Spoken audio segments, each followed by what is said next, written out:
Finally, if anyone thought I stole it, I washed it, I returned it.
All righty.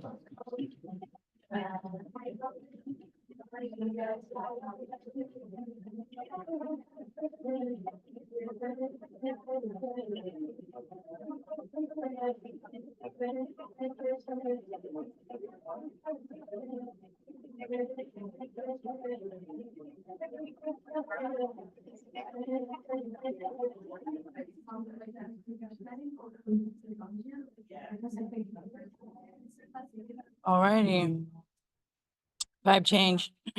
Vibe change. All righty, everybody. We're going to go ahead and come together. Thank you all for your grace earlier this week. And if you're still waiting on an email from me, join the club. I was just doing the math.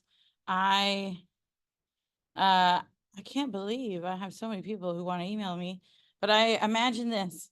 You have 100 emails, give or take, that you have to reply to because you've been out of the office. It's about like maybe 10 or 12 a day that are important. But for some reason, you receive 1,500 emails in that same time span. That's just your life. So I am weeding through that. And triage email is today's to-do list. But I had to take the day on Tuesday. Last week was expected. I hope no one showed up for class on those days. Or if you did, you were able to figure out why the room was empty. Now today we are going to blast through some really good content. I would say that this week is a little bit of a dense week compared to other weeks. But I actually, as I was doing the lecture, I really am happy that we're talking about it. I think it's super important for a variety of current events. It's also going to be an important framework that we kind of walk with for the rest of the semester. But we also have what could arguably be said as two pretty complex readings to get through in the course of today. So today's going to be equal parts lecture, but also hearing from the authors themselves. Both of the women we learned from today are really noteworthy in their field, and others in some ways. Linda Tuhuai-Smith, I've said this before, we wouldn't have certain theories and certain critical lenses without her kind of real bravery in that book that we're reading now that is almost 25 years in its 4th edition. And then you have scholars like Cutcha, Risling-Baldy, or wait, Baldy. I think it was Cutcha, Risling. But I do need to make sure though. Let me look. I'm recording this. Oh, weird. Okay. Let's see here. Thank you for the heads up. Let's troubleshoot. Come back to here. Escape. Let's do this. Stop screen share. I thought that looked funny. Okay, screen share. Desktop 2. Alrighty. Hopefully everyone on Zoom is seeing it now. And let's also make sure the name of the person, because it matters. Both the names are important. It's kind of funny. I can't remember. I want to say Baldy's her married name, but I'm also connected to Cutcha directly because we both come from the same part of the world. And the fuck is the mouse? Oh, here we go. Sorry, guys. You take me out of class for a week, I forget everything I've learned, I guess. Um, Hey, I was right. Cutcha Risling-Baldy. Now, she is someone from my part of the world who, in many ways, is kind of answering the call that Linda Tuhuai Smith puts out of trying to, in some ways, reclaim the field of anthropology at large, or at least reclaim the knowledge that we know lives in archives, but we have to parse through the kind of colonial eye and the colonial person that was taking down things they observed, but interpreting it through the lens of their social world, right? Now, menstruation in particular winds up being a focal point for the Risling-Baldy piece, because she talks about how that as a ceremony and a rite of passage in our communities ran right up alongside a real disdain, stigma, and I mean, just think about it. That hasn't gone away. It's still a time that is not, generally speaking, honored and usually stigmatized. And that is for many reasons, going all the way back to like pre-Victorian era. And so she tries to look at that particular experience and kind of the ceremonies and the notations around that. So we get a chance to engage with what has been called salvage ethnography. And if you only do one thing today, you're going to learn about someone named Ishi, who I always think, I guess I should have higher goals for this course, because I say if there's only one thing you learn, but if you're keeping track, there's probably like 10 things. One of the biggies, though, would be the story of someone named Ishi. So we're going to save time for that. And like I said, it's a lot to do in the time we have left.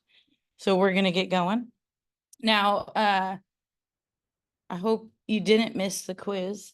I could have cooked one up. We had one ready to go, but you guys get a bye week. Nothing wrong with that. Who has midterms or things like that going on right now?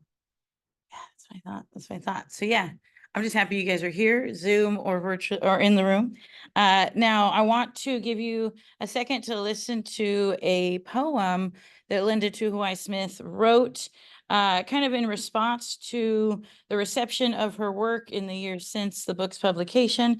But we're actually fortunate that she was giving it to, I believe, a group of sociologists at a big convention for the Sociological Review, which is a pretty high up their journal.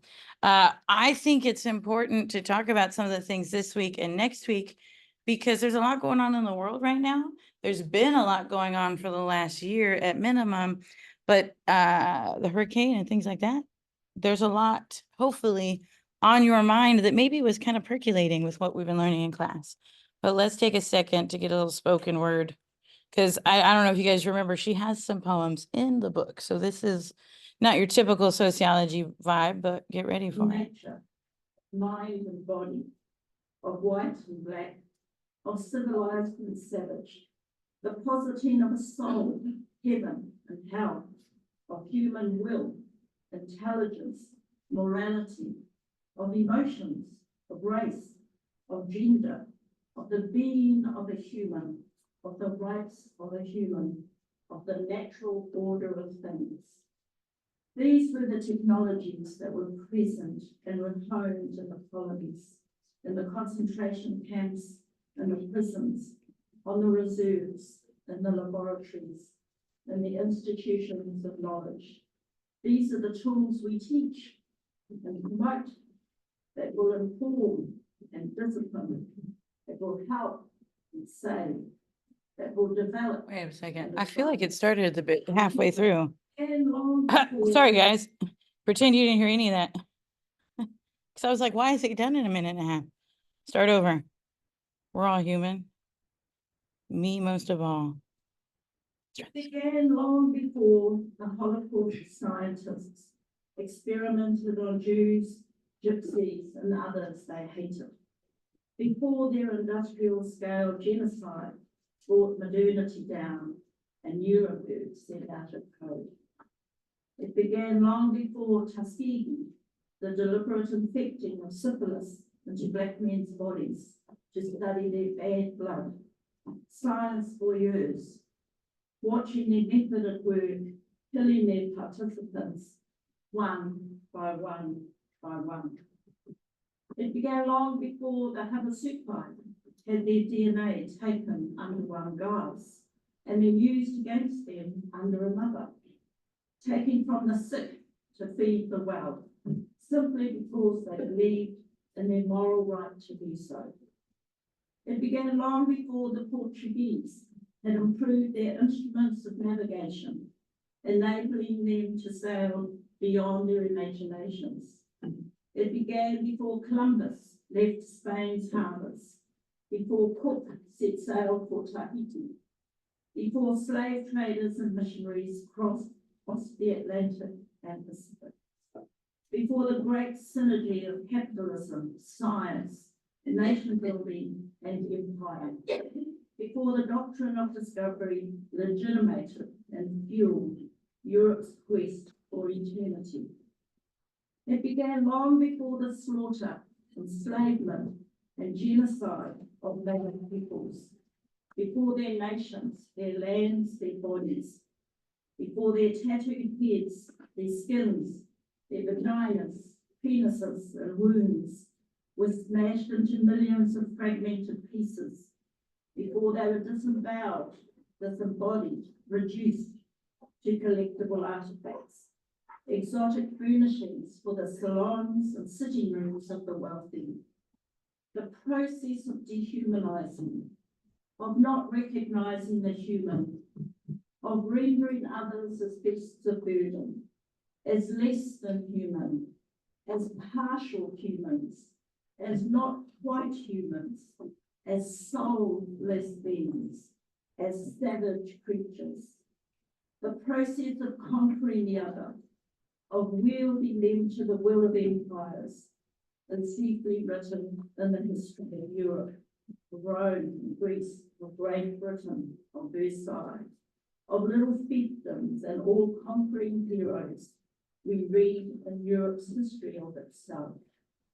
The separation of flora and fauna, of humans from other beings, of humans from nature, of mind and body, of white and black, of civilized and savage, the positing of a soul, heaven and hell, of human will, intelligence, morality, of emotions, of race, of gender, of the being of a human, of the rights of a human, of the natural order of things.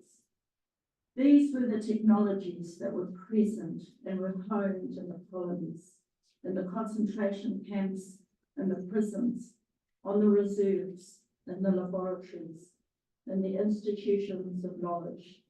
These are the tools we teach and promote that will inform and discipline, that will help and save, that will develop and advance the humans that these tools have dehumanized, the stories that these tools have silenced, the relationships that these tools have subverted, their environment that these tools have contaminated. It began in the forming of language and ideas, incited by power and opportunity, emboldened by a sense of godliness, institutionalized in church and state, practiced on women, on children, on the poor, on other human beings, was taken with the word and the sword across oceans and continents, across mountains and deserts and rivers. It was present in their gaze as they surveyed the lands of others. It was present in their bodies as they infected villages, cities, and civilizations. It was present in their minds as they built their governments, missions, and schools, as they made laws and regulations, as they built prisons and slums, laboratories and roads. Their values, their beliefs, their norms, their words, their feelings, their touch, their thoughts, their fears, their dreams, their fantasies. It began there in the essence of their humanity. Mm. I'm so glad I went back.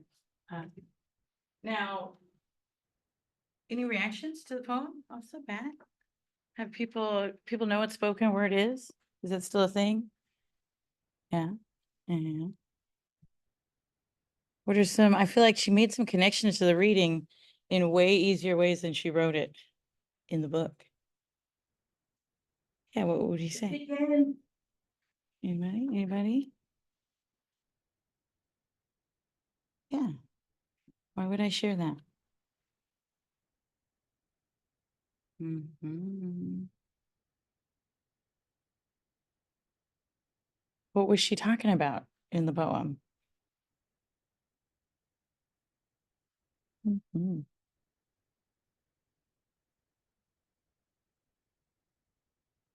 Yeah. Yeah. Yeah.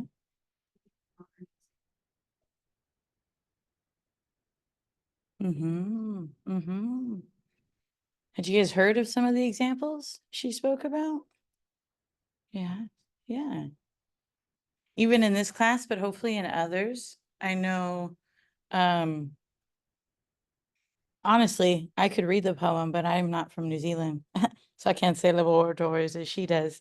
But I feel like in some ways I could just assign that poem, because what I hope you get from this week's readings, but especially chapter 2, is that in many ways there are very reasonable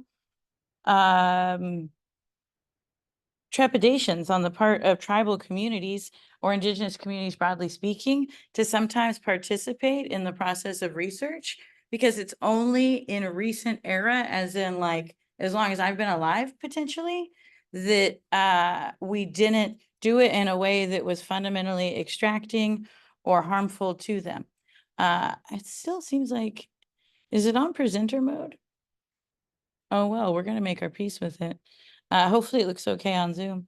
Now, I've shot out a couple quotes before we transition to Cutcha's piece, but essentially she's trying to orient this history of extraction and exploitation and research within this larger project of colonization, right? We know this is one of our early on words. And if we think of imperialism, right, as the ethos, the idea, colonization being the actual efforts and process, research she's singling out as one of those very same tools of the oppressor.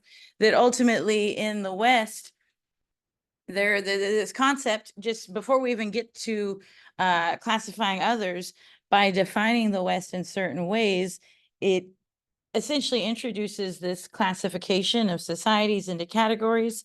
There are a desire to kind of condense things that are actually really complex into systems of representation, and in so doing kind of have a model of comparison and in some ways criteria of evaluation against which other societies can be ranked.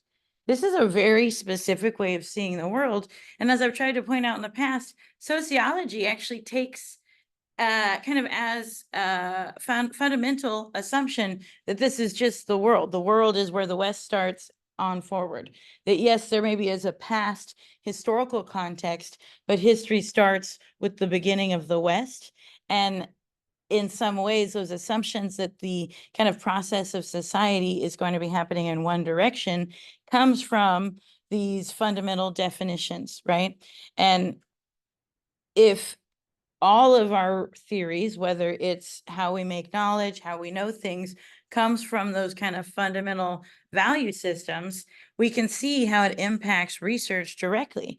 That essentially, when we're talking about research, particularly research on tribal and indigenous communities, it's very bound up with this cultural system of classification and representation, with specific views about one, human nature, human morality and virtue, two, conceptions of space and time being three, and conceptions of gender and race. Arguably, each of these could be a class in and of themselves, but they're also remember the sociological imagination and all the strings that we talked about that is connected to any one of us on any given day. Those, this probably doesn't even hit all those on that list, but in a Western world, everything you experience comes from a very specific way of being that comes from specific assumptions about all of these interactions, relationships, etc.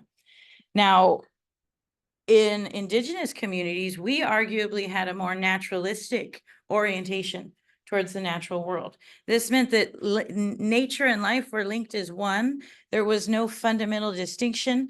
There was not one without the other. And in many ways, we would probably privilege the land first, that we come from the land. It is only because of the land that we are here.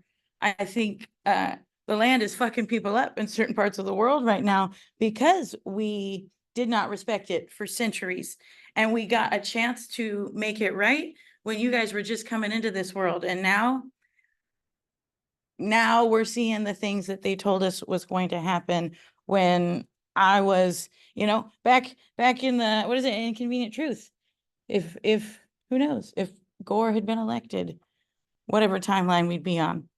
Now, if we pivot, though, to think of how the West thinks of things, humanistic explanations are kind of going back to that fundamental distinction of language and reason, that humans are different. Humanity is on a higher plane, no less, than animals and plants because of our capacity to have language and to have reason.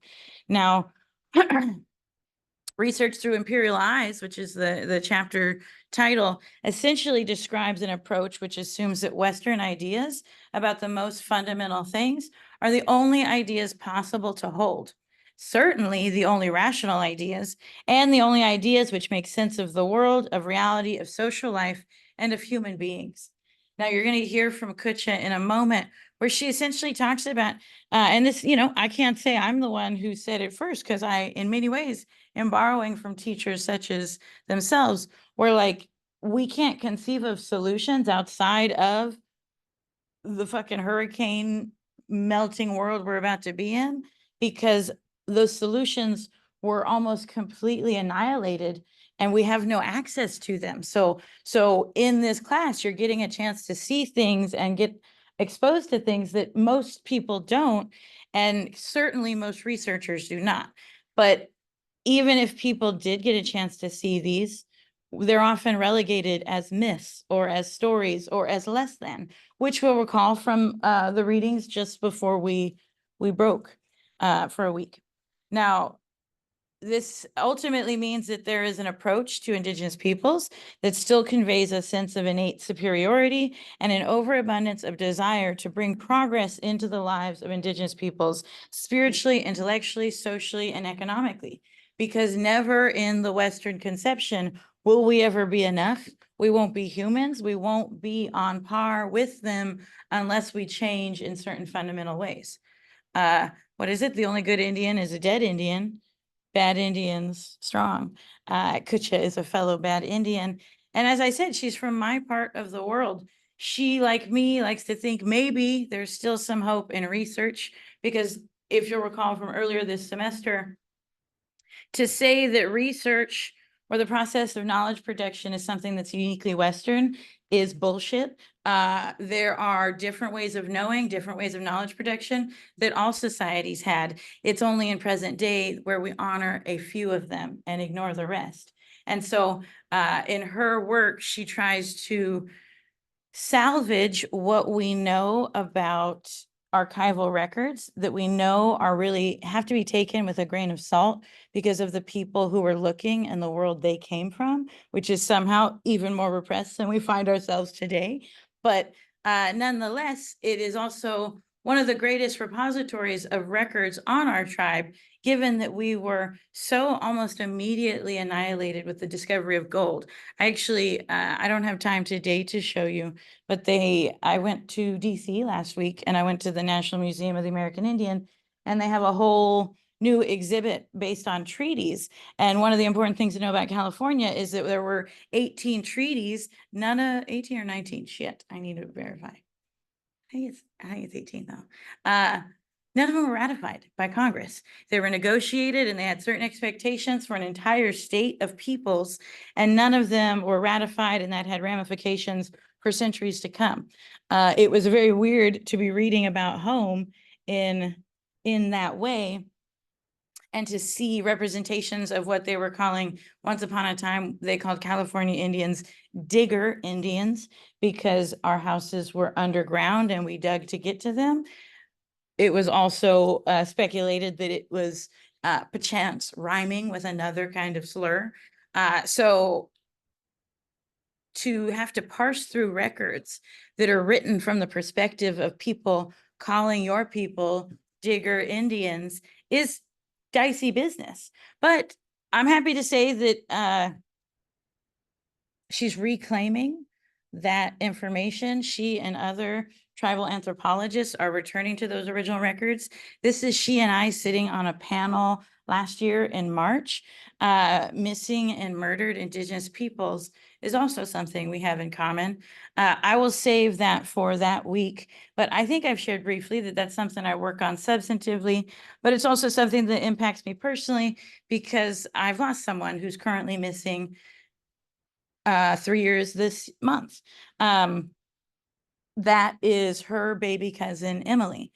So we had Emily in common, and I remember telling Emily I was going to wring her neck because she never told me she had a cousin who had a PhD and was writing a book. The fuck's wrong with you? We talk about everything else. Hello. She was afraid we would just be too close and leave her behind, or we'd make her get a PhD. I'm not sure which. All were worthy fears, perhaps. But nonetheless, you know, we find ourselves in rooms now, sitting side by side, which to me is still a head trip because she is a real luminary in the field and arguably one of the first to be so vocal and so fiercely Indigenous in anthropological spaces. Success in both worlds is something we've always had to do, but I know I've been told their hope for me is that I'm a Yurok woman in whatever room I find myself in. She is one of the first people to be strong enough to do that. And so I wanted to share some reflections she has on the importance of this work for decolonized futures. I wish I could say it was a shorter video, but it is a very important video.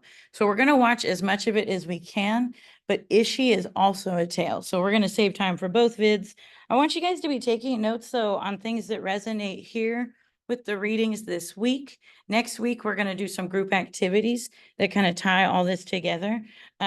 But sit back, relax, get ready to learn from Professor Cutcha Risling-Baldy, and I'm going to do the same. So I got to go forward just a little.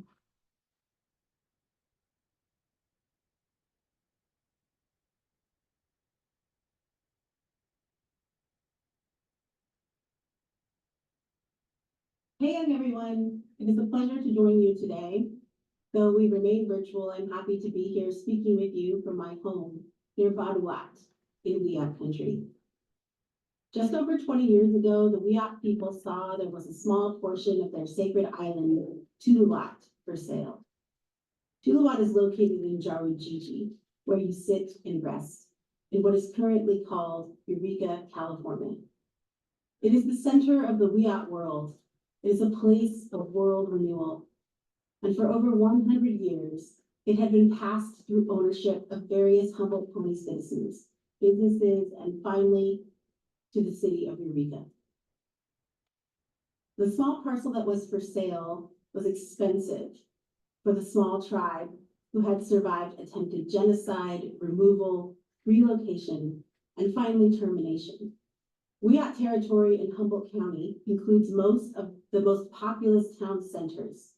Eureka is known as the county seat and is one of the most populous towns in the region. And in the region, we often refer to Eureka as the city. It's where the Costco and the Target are. The Wiyot saw purchasing the small parcel for sale as a return to the center of the world.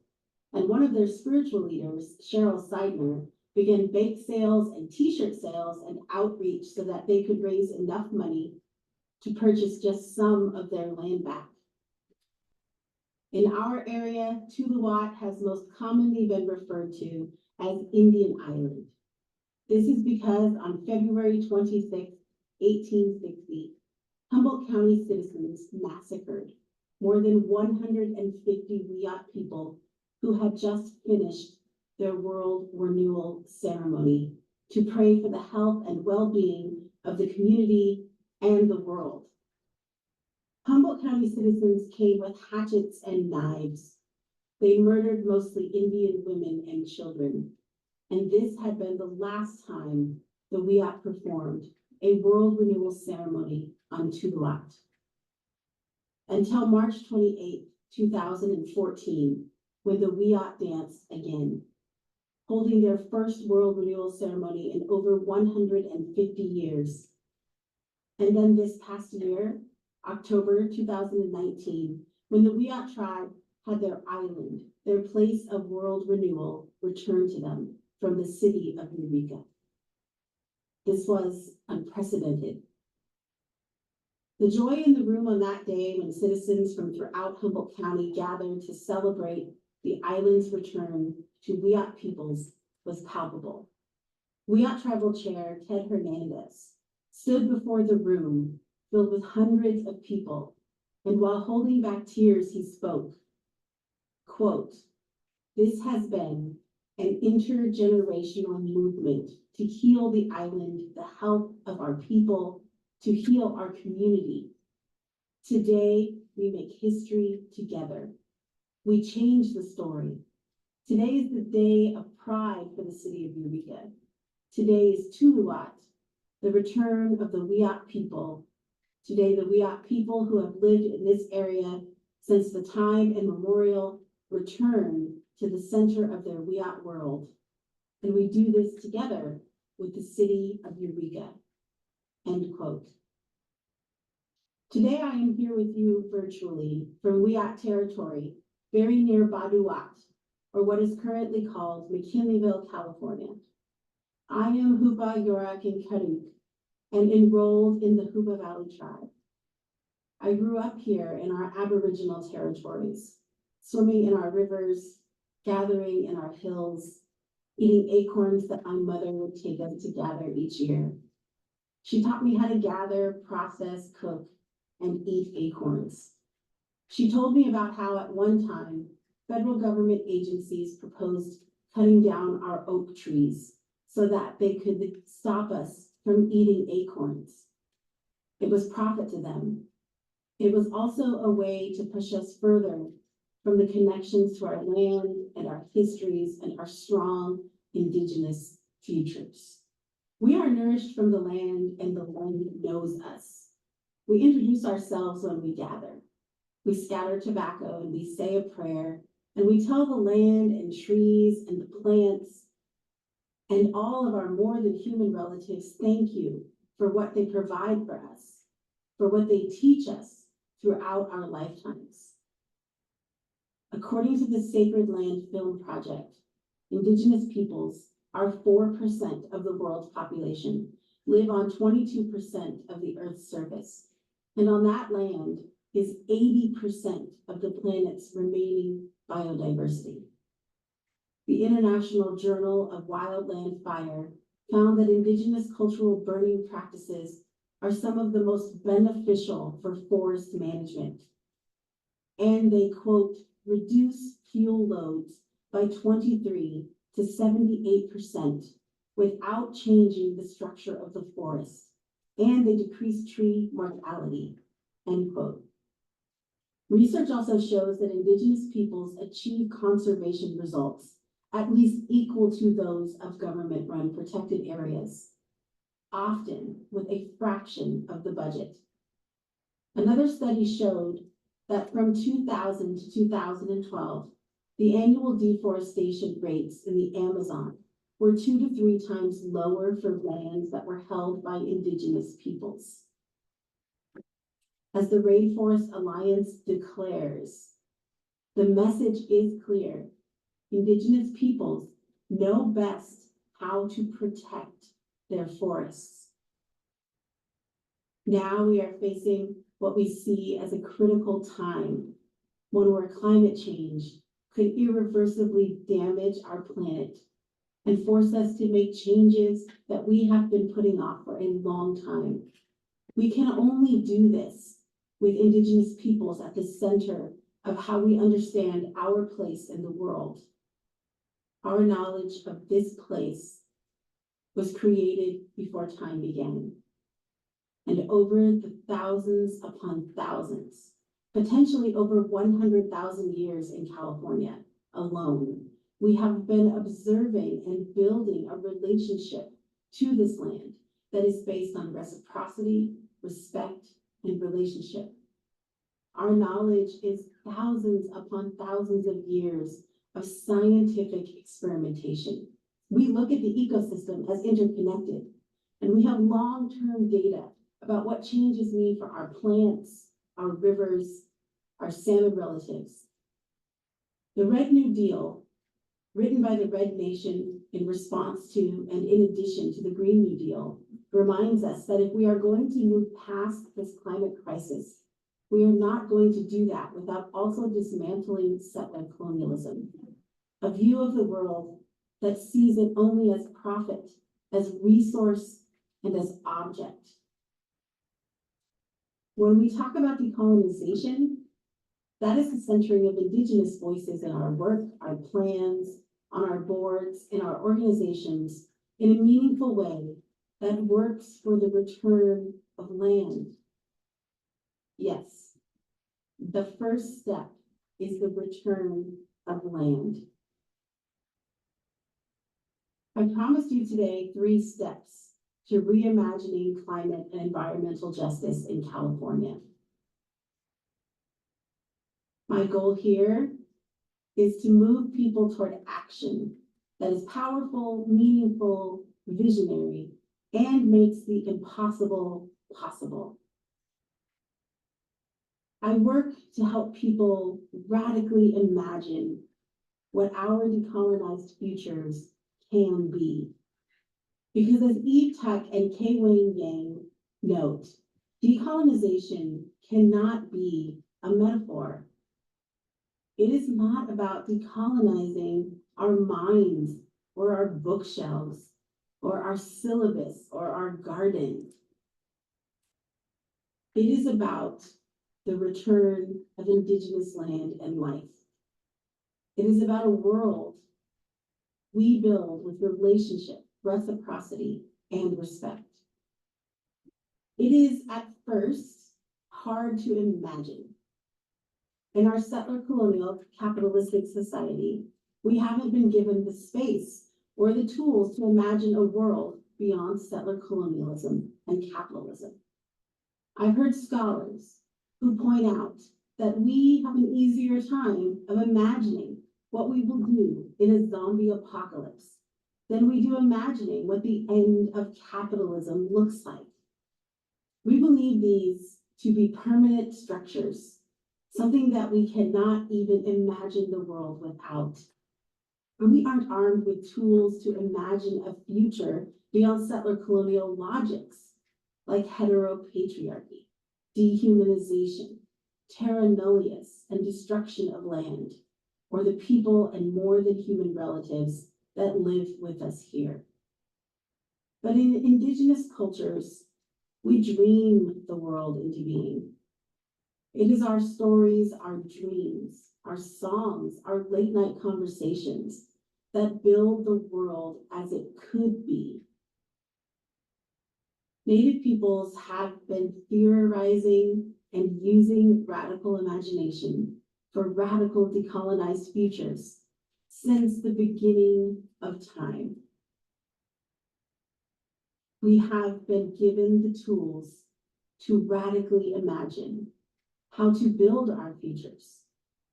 We dream them, we sing them, we story them into being. We have always done this, and we must begin again. So I know that it usually begins by hearing someone say out loud what could be or what should be. I like to think about the ways in which we can speak things into being together. And I usually take it upon myself to do this in many of the spaces in which I enter. I imagine a new world, a world without dams, a world where salmon is healthy, and where we can all drink the water, and where we all have food, and where the land is vibrant, in a world where we can all breathe. But how do we get there? And what can we do right now? Step one, give the land back. Now you might think, she's coming in hot, and I am. I'm coming in hot because I think that we have to say the biggest things out loud. What do our radical futures really look like? Sometimes people think that decolonization is supposed to be a straight line. I always say decolonization is a starburst. It bursts out in multiple directions, creating something amazing in an instant. Once we start to dream it together, it can come into being just like that, like a burst of light. At the heart of this decolonization has to be land return.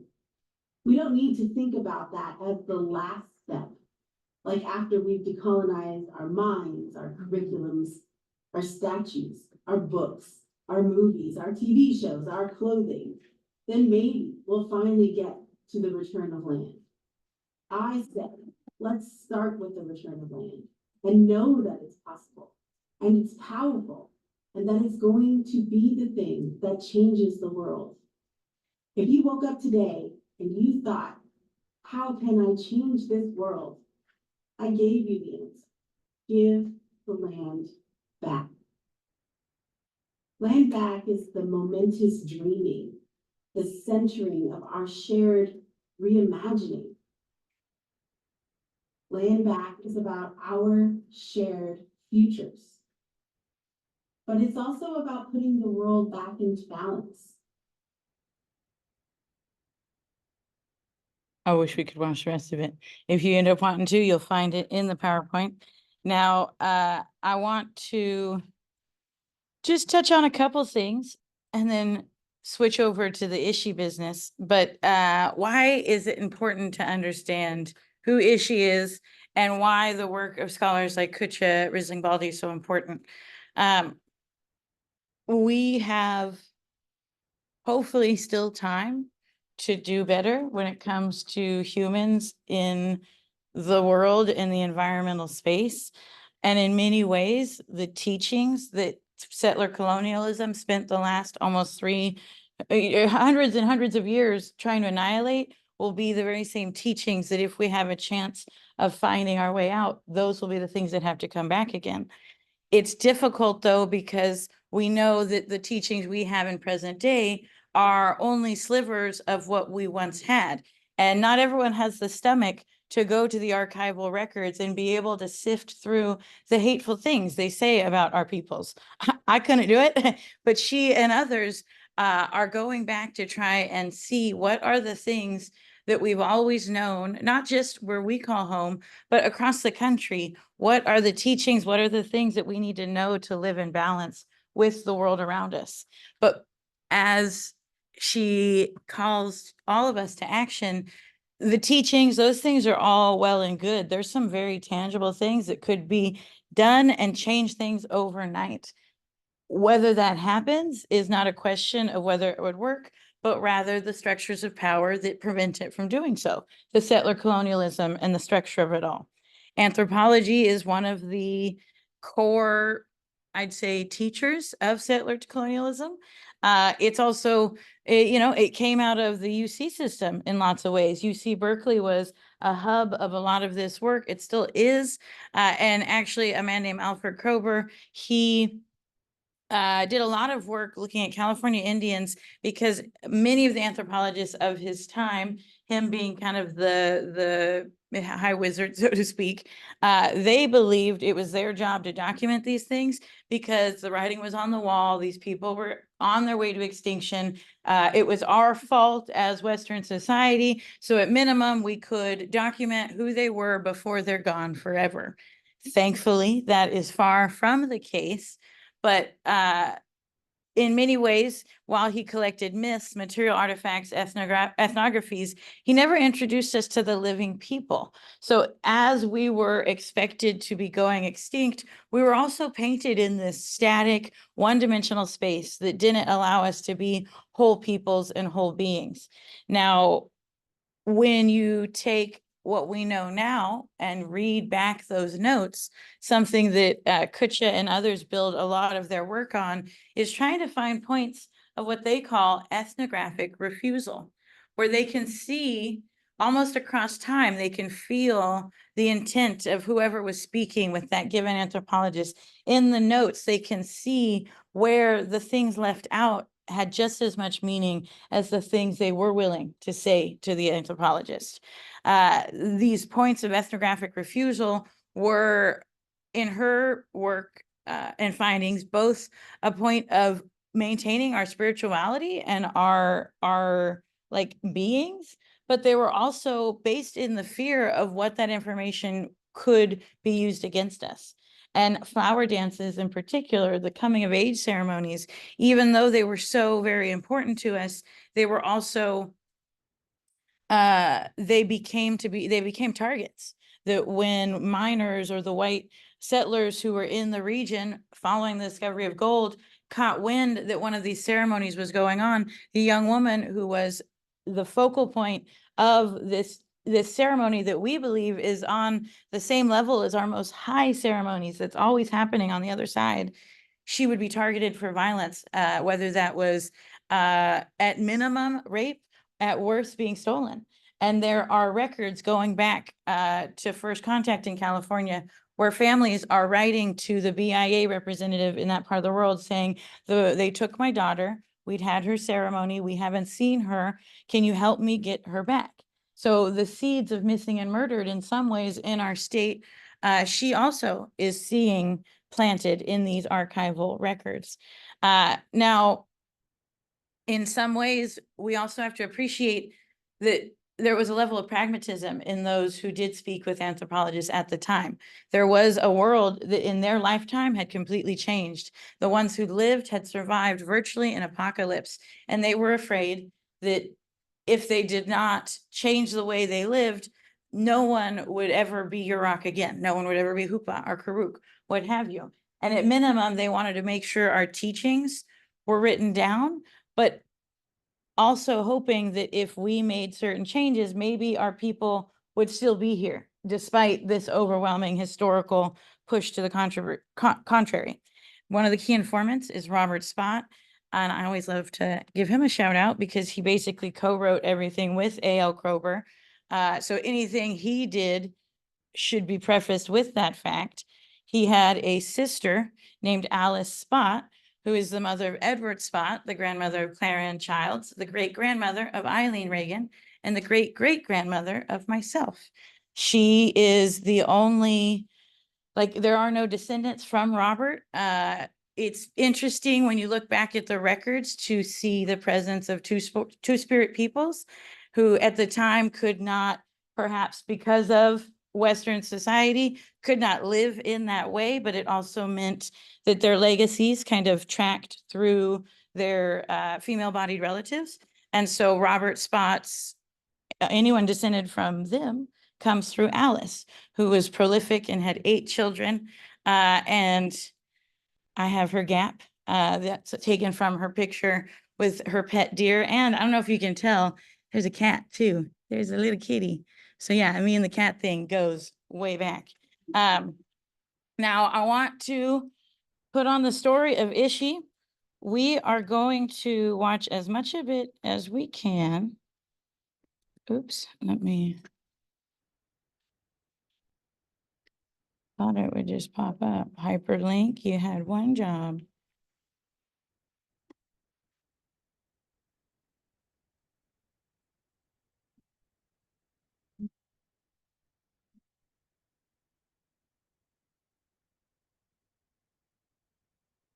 The link in the description for your creativity.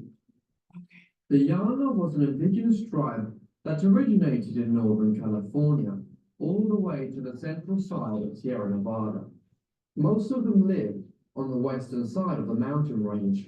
However, the Yaqui were the southernmost portion of the Yana, as they were a smaller tribe consisting of 400 members who resided on the south side of the mountain range.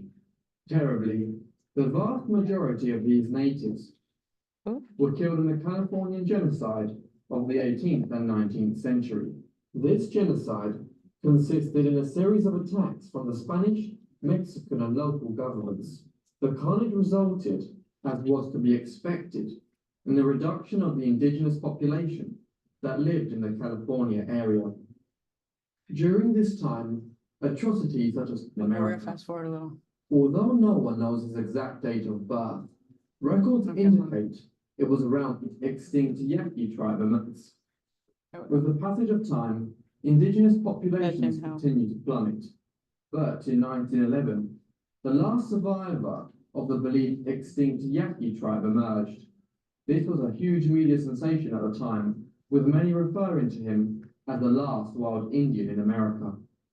Although no one knows his exact date of birth, records indicate it was around the year 1861.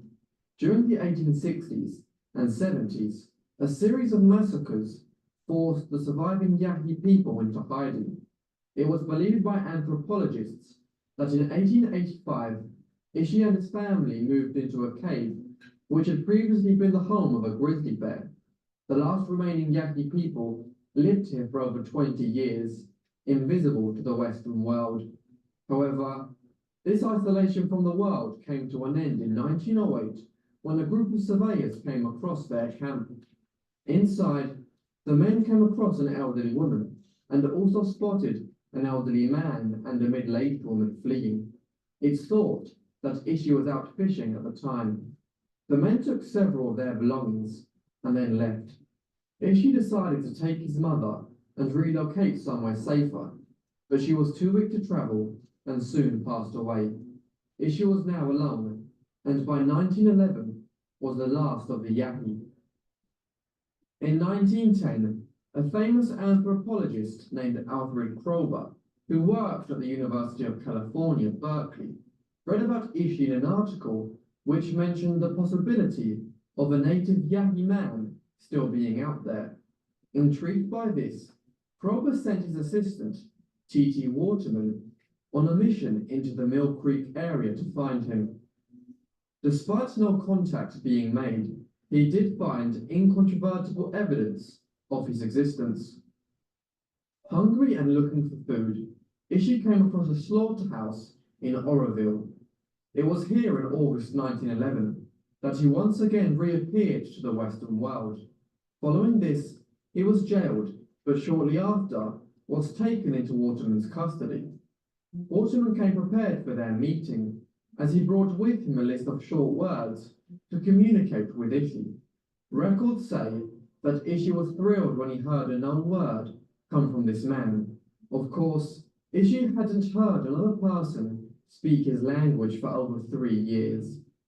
Waterman wanted to speak even more with Ishi, therefore he looked for a Yana tribe member named Sam to translate for him. Unfortunately, Sam and Ishi spoke 2 distinct dialects. Despite Sam's best efforts to translate, there was no major success. After this initial interaction, Waterman took Ishi to San Francisco, specifically to its university, where the famous anthropologist Kroeber worked. This would be a whole new world for Ishi, the last Yaqui. It should be stated that when Alfred Kroeber first met Ishi, he asked for his name, but he didn't reply. The reason for this is because, for the Yaqui people, it was uncommon to say their own name. Instead, friends had to say your name when being introduced to somebody. Thus, the only thing he said was that he did not have a name, as there was no one to name him. His name Ishi comes from the Yana language, meaning man. Because his relatives were killed at an early stage of his life, it's even possible that as a result, he may have forgotten his name. Yet, this remains a mystery. Now, in this new stage of his life, Ishi was given a room inside the Museum of Anthropology. Sadly, this wasn't apt for a place of stay, especially as he was surrounded by artifacts from many dead cultures, such as his own. Ishi spotted the bones of deceased tribal members, as well as harpoons, furs, and other instruments which belonged to his people. This may have been a disturbing experience for him, but most accounts state that Ishi was just very surprised by it all. Indian informants would often stay at the museum for short periods, but Ishi was different to these people. A big question was on Prober's mind. Could Ishi have really lived in hiding for around 40 years? And if so, how? He became doubtful, but wanted to discover the truth behind his story. At this time, newspaper reporters were desperate to photograph Ishi and his tribal dress habits. Yet, by now he was wearing typical Western clothes, such as a jacket and trousers. However, Ishi complied with their requests and wore animal skins, but he refused to take his trousers off. In this new world, there were so many things which brought him wonder and delight, such as music, electricity, and water that came from the tap. But what most intrigued him were the huge quantities of people. Due to the size of Ishi's tribe, they mainly lived in small groups. Apparently, the largest group he had ever seen while with his tribe was just 40 members. Despite this, Ishi decided to live under these new conditions, where large gatherings were common.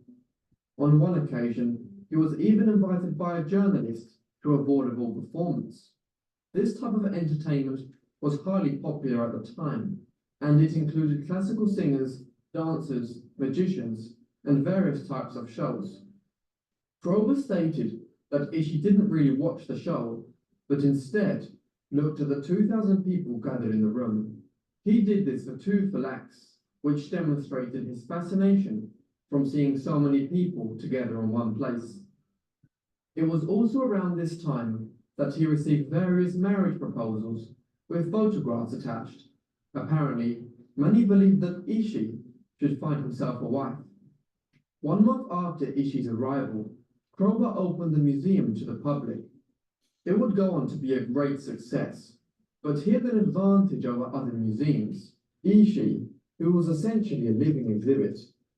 Ishi gave presentations each Sunday afternoon, where he would make traditional weapons. Audiences would buy the spears, bows, and harpoons he made with his own hands as souvenirs. Then, to make things even easier, Prober built Ishi a house behind the museum. Sadly, Ishi went on to contract pneumonia, as he had no immunity. Recently, Oh. and for no reason at all, I asked Mint Mobile's legal team if big wireless companies are allowed to unknown European diseases. In spite of this, people were still demanding to see him. Waterman suggested that a solution to this could be an exhibition cage. This way, no one would be able to touch him, being kept a fair distance away. Unfortunately, he was now becoming an attraction more than a person. Waterman and Prober were more concerned about the museum's exposition and their own pockets over Ishi's well-being. During this time, they were still trying to figure out Ishi's language. To aid them in their investigation, Prober and Waterman. But this time, he headed back to where he So they came kept him from. in a cage for a while. Now they're Researchers taking at him home. the expedition stated that they did not know for sure how Ishi was feeling, but that the look on his face was not a pleasant one. They expected him to be joyful for having come back to his origins. Instead, Ishi was more silent than when they first met him.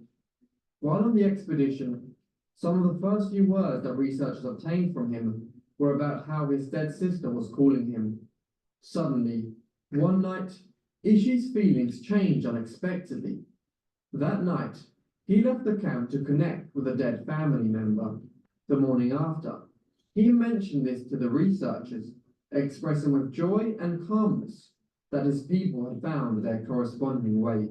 This emphasized just how important life after death was to his people. After 4 weeks, Prober and his partners had been taught how to fish, hunt, and other useful abilities by Ishi. These were important skills when out in the wild, but that wasn't the main purpose of the expedition.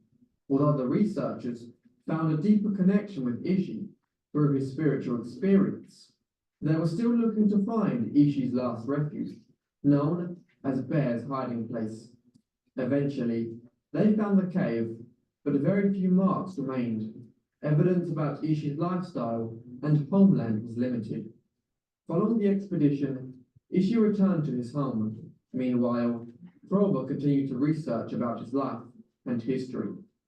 In the summer of 1915, the renowned linguist Edward Sapir worked intensively with Ishi in order to better understand his stories and its meaning. Sapir had great success and gathered a lot of material. However, by late August, Ishi became quite sick and was hospitalized. Unfortunately, he had become ill with tuberculosis. Despite slowly getting better, he again became ill as he was still not strong enough to fight these kinds of diseases. Ishi passed away on the 25th of March 1916, aged around 55. For Ishi, death was a journey, and to reach the land of the dead, the body must be whole. Because of this, Kroeber sent a letter prior to his death, demanding that no autopsy be performed on his body to uphold his friend's beliefs. Yet, the letter didn't arrive in time, and the autopsy was performed. Doctors removed his brain, which was later preserved. Meanwhile, his body was cremated. In 1917, Ishi's brain was sent to the Smithsonian Institution in Washington for scientific purposes. Ishi's death deeply affected his friends Kroeber and Waterman. Kroeber took a 2-year break from his work and went to therapy. Meanwhile, Waterman felt a tremendous loss and felt guilty that the intensive work with Sapir brought forward his death. In August 2000, Ishi's brain was given to the descendants of the Pitt River tribe. He finally got the end he deserved. His ashes and brain were buried in a secret part of the Deer Creek region. His life has been the subject of various books, documentaries, and a film from 1992. Thank you everyone for watching this video on Ishi the Last Yaqui. If you enjoyed, please leave me a like and a comment down below. Now, we are at time, but if you don't think that this still happens or this is something that would only happen 100 years ago, I hope you realize at minimum it did happen 100 years ago, paid for by the UC system. But it's not just in present day that we still think of Indigenous peoples as less than. And I don't mean everyone, but sometimes different scholars.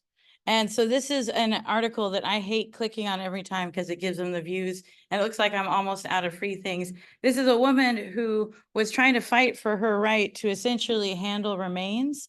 An anthropologist at San Jose State said she's been retaliated against for her views on what to do with human remains in research facilities and for her handling of these remains.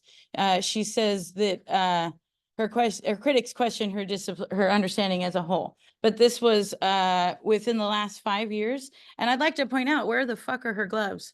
That's somebody's body. That's somebody's relative, and she's holding it with her fucking hands. So yes, it's not just a past thing, but I wanted to bring it to your attention. More next week. And thank you guys for being cool about everything this week. You'll see more from me if you're waiting on an email. If you have questions about essays, office hours start now, but we'll also do some in-person ones next week. You can come see my office. If you're here on Zoom and you have questions, just let me clear the room. Otherwise, you're free to go. Hello.